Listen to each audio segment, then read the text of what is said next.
Hello, this is Cityscape, a regular podcast featuring people, places, and ideas that impact our community. I'm Dan West with the Livonia Westland Chamber of Commerce. Today we will talk to the developer who's leading a major construction project here on the corner of 7 Mile and Farmington to include a Meijer grocery store. Demolition is complete and site work has begun on the 16-acre parcel on the northwest corner of 7 Mile and Farmington for a two-phase redevelopment. The first phase involves the construction of a 75,000 square foot structure for a Meijer Fresh grocery store closer to Farmington Road. Later on, plans call for the construction of 102 townhomes on the west end of the property. Until demolition began this spring, the site has basically sat vacant since Kmart closed its store here in April 2017. The property is owned by Showstack Brothers and Company, a four-generation family-run development company that originated in Detroit in 1920. Among its biggest projects in Livonia, the company owned Wonderland Mall and redeveloped it in 2006, and it also built Laurel Park Place and the adjacent office buildings in 1989. We are joined today by Showstack's president, Jeff Showstack. Jeff, thanks for joining us today. Of course, happy to be here. Thanks for having me. What are you seeing in the marketplace today that brought Meijer and the townhomes as a redevelopment for this site? Sure, it's interesting. You pointed out Kmart closed in 2017.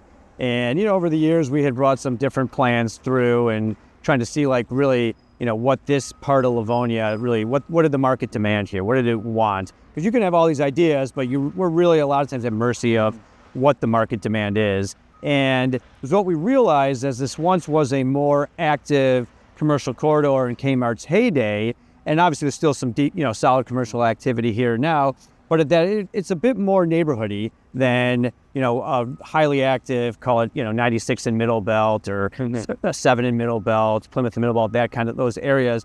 So it's more of a neighborhood, and neighborhoods really attract grocery stores. Grocery stores like to be around the rooftops and around the residents. And we knew Livonia did not want a big box grocery store. And your average Meijer is closer to 200,000 square feet. And this is only a 75,000 square foot Meijer. We can get into the differences later if you like. And so we knew Livonia wanted mixed use. We knew there was a good residential demand here because there's just, one, we're underserved with residential units really across the country, but certainly in Michigan.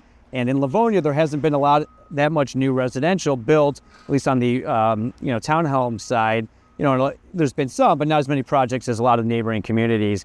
And so we felt it was a really good mix that we could bring, brand new market rate, nice townhouses to go along with a smaller footprint Meijer that would really fit in well with the neighborhood. And Meijer was very interested. The site really worked well for them. And we feel very good that the townhouses will have a lot of activity when we look to rent those out.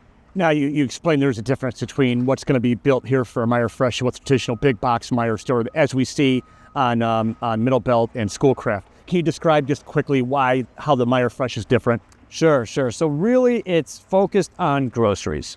That's kind of the main thing. So it's all the grocery type items, all the great deals and prices you see, what drives people to Meijer, customers to all the other Meijer stores. You'll have all that here, but is what you don't have all of the soft good apparel type items. So it's really grocery, pharmacy, and then, babies and pets. So it won't have the apparel and the sporting goods, and, right? Which is a large part of furniture those and stuff stores. like that. Exactly. So it's really focused on your daily needs. Your daily needs are groceries, food for your kids, babies, and pets. So, how long will it take to build the store? The Meijer will be open sometime next summer, I would think.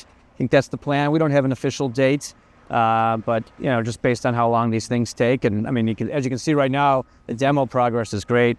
I think foundation should be coming in soon, so that'd be great. So, let's talk about the townhomes. What is the timeline for construction there? We're still in the design and kind of like costing process.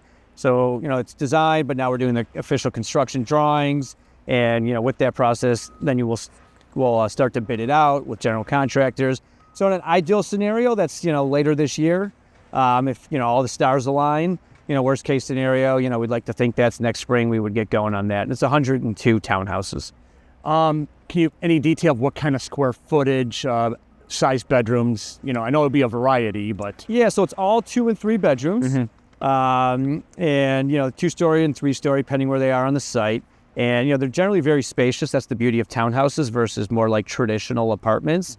And, with the general look in them in the feel, we think 2 and 3 bedrooms kind of made the most sense for this area because we plan on attracting families. Okay. And we don't think it's, 1 bedroom, a young professional that is looking for 1 bedroom generally is not maybe going to a townhouse. Townhouses usually are 2 and 3 bedrooms. Okay. But they should be quite spacious. And the design and look and feel of them is going to be very similar in the neighborhood right behind the shopping center. So they look in a lot of ways, hence the name townhomes, like traditional single-family homes. So the plan next year is finish up the Meijer through the course of 26 and then get into construction on the townhomes. Yeah, and there will clearly, hopefully, be some overlap of construction. The townhomes on that side and the Meijer store over here. But the Meijer will clearly be open before the townhomes. You mentioned this earlier. Developers have been telling us that there's a shortage of apartments and townhomes and that type of housing product, not just in Livonia, but across Metro Detroit. And you mentioned nationally. Can you talk about what, obviously it's driving what you're interested in building going forward, but talk about what that shortage means to Metro Detroit and to Livonia. Yeah, look, there's a huge crop of people out there that either don't want to or don't need to, or, maybe can't afford, owning their own home.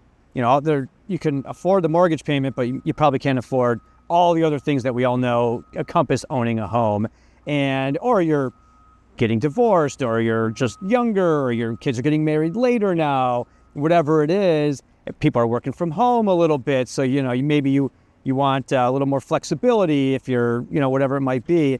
And there just has not been enough of that built in Livonia in particular, but certainly across Metro Detroit. We're underserved in that space, because the reality is it provides a very flexible way of living. You can get anchored in on a home and you lose your job, the economy changes, and you still have that home. Where apartments, they're 1-year leases, so you have the ability, if you want, to save up and go find that home, or just be like, look, this is just a great location and it's just simpler and easier at this point in my life to have it. And that has only grown, with the millennial generation. Well, it sounds like it is one of the targets of the young professional, because we're even hearing a lot of the 3-bedroom ranches in Livonia going for $300,000. Right. And, young professionals, young couples don't have $50,000, $60,000 to put a down payment on a house. Right. So that's where they're looking for somewhere else. And they're getting arguably just as good here, if not nicer, because it's brand new, and where they don't have to come up with a down payment. They don't have to worry about, insurance, taxes, all the things. Apartments, you lease it, you pay your monthly bill and whatever add-ons you want, from a cable and all that sort of standpoint. So it really makes it easy. And it just seems that the younger generation is preferring that and has delayed buying homes longer than where it was more the American dream. As soon as you could, you bought a home. That's just not the case anymore. And so there wasn't enough of this product built for such a long period of time that now we're behind, the millennial and whatever they call the group behind them. Can you share with us quickly what you're seeing in the marketplace for development plans, not only in Livonia, but across Metro Detroit, the types of things that you folks are working on? Yeah, I think the most active asset classes are really multifamily apartments, townhomes. Those are very active for what I just described. Retail's still quite active. The right locations, the right type of retailers. There's a huge crop of retailers that are doing very well, that are expanding, doing new stores. Industrial is very active. It has been. It's had a great run for about 10 years. Livonia's been a big industrial community for a long time. I think they'll continue to see industrial be active from a ground-up development and just leasing of existing space. So those are really the most, the biggest one that's hit the most is office. Okay. Office has really slowed down through COVID. Not that it's going away. It's just there's too much product. You could drive around really any town in Metro Detroit and you're going to see too many office buildings. Sure. And so companies are still leasing office space, but if they were a 50,000 square foot user, maybe they're only a 20 now or a 40. And so we're just way overbuilt, and there's just too much of that product. So you're going to see more of that actually get converted to multifamily, to apartments or some sort of rentals or even condos. It's expensive to do, but if you found the right building, the right size, they are happening, in and around town. But I think, generally multifamily apartments and industrial are kind of like leading the way, and retail's right there with it for the right type of retail. So Well, Jeff, we congratulate you on this project. We wish you all the best. Looking forward. I mean, it's kind of amazing to see. What you guys initially got this property in the 1970s? The company did, and stuff like that. We developed it for Kmart originally, right around there. Fun fact: Mike Duggan's dad was my grandfather's attorney when he went in front of Livonia City Council and planning to get this done. Get the approval. Yeah, so. But it looks great now. Yeah. You know, it was unfortunate it took so long to get it going, but we had to come up with the right plan that worked for us, that worked for the city and the residents. You know, there was a lot of collaboration with the residents on this one to get where we had. To get where we are now, and it looks great that it's cleared. I think that makes everyone in Livonia happy not to look at the old Kmart building, and it's obviously going to look even better when the Meijer and the townhomes are up.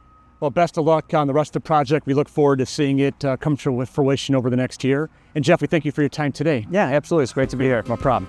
That's all we have for this edition of Cityscape. We thank you for watching. We'll catch you again next time.